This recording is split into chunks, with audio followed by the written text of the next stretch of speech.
Studios. Joining us now, Scott Peyton, State Director of Right on Crime. Hey, Scott. Hey, Gerard. How are you today? I'm doing fine. We're just trying to stay dry in here, man, but good to have you on the program. Tell us about this event coming up in Gulfport pretty soon here. When's that going to be taking place? Where's it going to be? That will take place Monday, August 29th at the Lyman Community Center in Gulfport, Mississippi from 8 a.m. to noon. We're going to serve lunch, and we're going to have a great group of panelists to help address some of the major issues in criminal justice that are facing the state of Mississippi.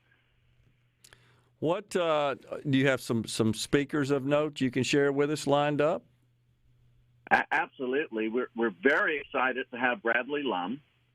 Bradley, as you know, is the result of House Bill 1052, yep. Which created a Deputy Commissioner of Workforce Development for the Mississippi Department of Corrections. So Bradley's role is relatively new. So we're going to have him there to open up the forum to kind of lay out the vision of what MDOC has in regards to workforce development. I may not have mentioned in the beginning, but this is an employer engagement forum. Okay. And the purpose of the forum is to highlight and to show employers what's going on in their community, more specifically in the Gulf Coast region of Mississippi, to show them who the day-to-day people are that are working on the ground to help those individuals that are either returning from prison, that are on community supervision, or those that have criminal records from way back and still are having issues with being employable. And we're talking about obtaining a job that's going to pay a livable wage. Yeah. So, Scott, explain to us, how do you work with Bradley's organization? How does your organization integrate with Bradley's organization and then the Department of Corrections? How do you intersect there? That's a great question, and that's actually what I'm trying to do with these forums, is to facilitate this cooperation amongst government agencies and the way they interact with other government agencies, the way they interact with nonprofits, and the way that they interact with the business community. And as I mentioned before, I think Bradley's position is going to tie all of this in as well, because that's one of the functions as laid out in House Bill 1052. Mm-hmm. But what I've been doing is working with MDOC to help them with recidivism, and also help them engage employers. Employers have, a misconception, and there are plenty of stigmas associated with a criminal conviction. But what we want to show employers is that there's a lot of work going on behind the scenes. I know you had Commissioner Kane on last week on the program. Yep. And, and he spoke about it, and you may have brought it up, the 75% recidivism rate in 5 years. So that means we have three-quarters of the people that are released, and there's 6,500 people released each year from Mississippi prisons that go back out into the community. And to address recidivism, we know that unemployment is a major predictor of recidivism.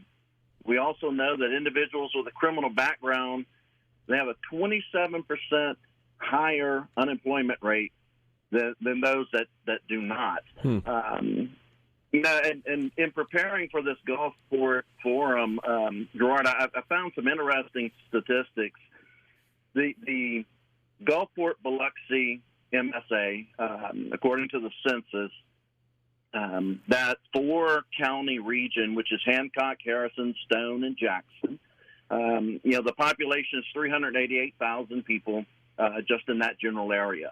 If you look at the MDOC data, that area is sending in as many people to prison each year as the Jackson MSA, which is 7 counties, a little over 100,000 more individuals in there. So 16% of the people that are going to prison, roughly 16-17%, are coming from the Gulf Coast 4 counties. Yeah. The same number that's coming from the Jackson counties.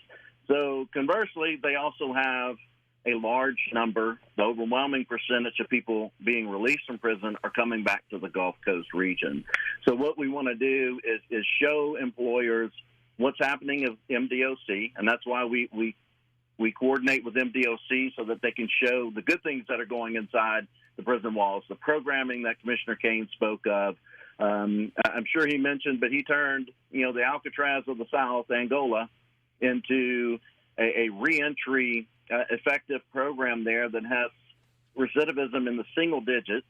Now that's a small program, a couple hundred people, but still it shows that when you focus on programming inside the walls of prison, you make the connection while people are incarcerated to industry within the state that is willing to hire people when they come out and match those jobs inside the prison with the need that the state has. Yeah. You also mentioned a report earlier about the fatherless, the effect that fatherlessness is having on the communities.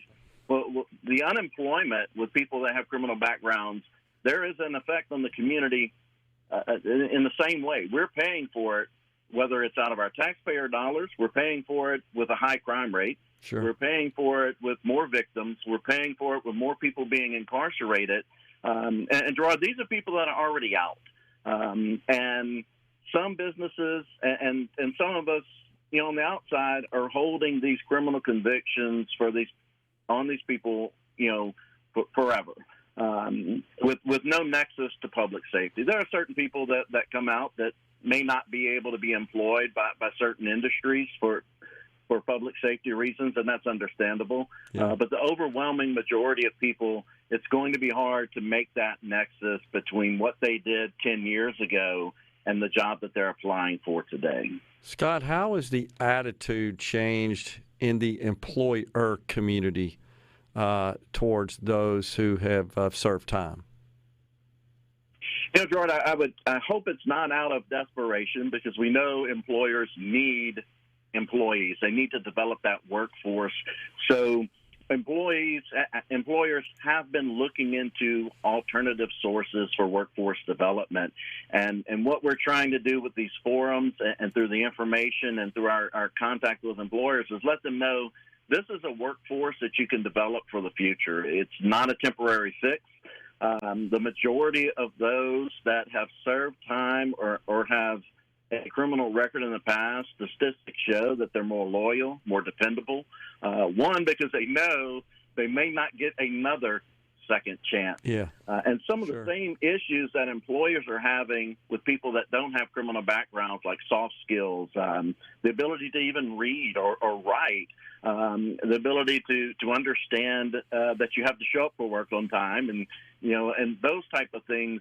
We have groups within the community, like in Gulfport, we're going to have Goodwill Industries of South Mississippi there.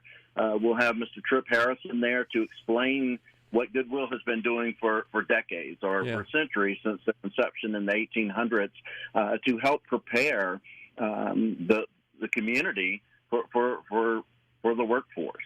And is that part of what you're trying to achieve with the event, Scott, is connecting prospective employees with employers that need workers? We're trying to let employers know the facts, the information that they need to know to make an informed decision when considering second chance hiring. So we're not going to have, it's not like a job fair. Yeah. It's going to be more like an informational session to show employers, hey, we have Ms. Kathleen Williams with the Adult Learning Center. We have Adam Todd from the Governor's Job Fair Network. We have Mr. Brett Montague with End It for Good to show the effects that substance abuse has on our communities, and it's even a double effect on individuals with criminal backgrounds. We're going to have an employer from Georgia Pacific there. We're going to have several success stories that are going to show what they did in the past and what they've done since that time. Gotcha. Because the statistics are important, but it's also nice to show, to put a name, a face with the statistics, and show that it is humans that we're dealing with. It is a delicate situation because businesses need to make a profit. They also want to make sure that their customers are safe. their employees are safe, and we're going to show them that there's data, statistics, and support that, when done correctly, they can address those issues. Well, we're out of time, Scott, but it sounds like that you guys are making a lot of progress working together and collaborating towards the same goal, which is to get these people productive in society and honestly get them off the taxpayer payroll. That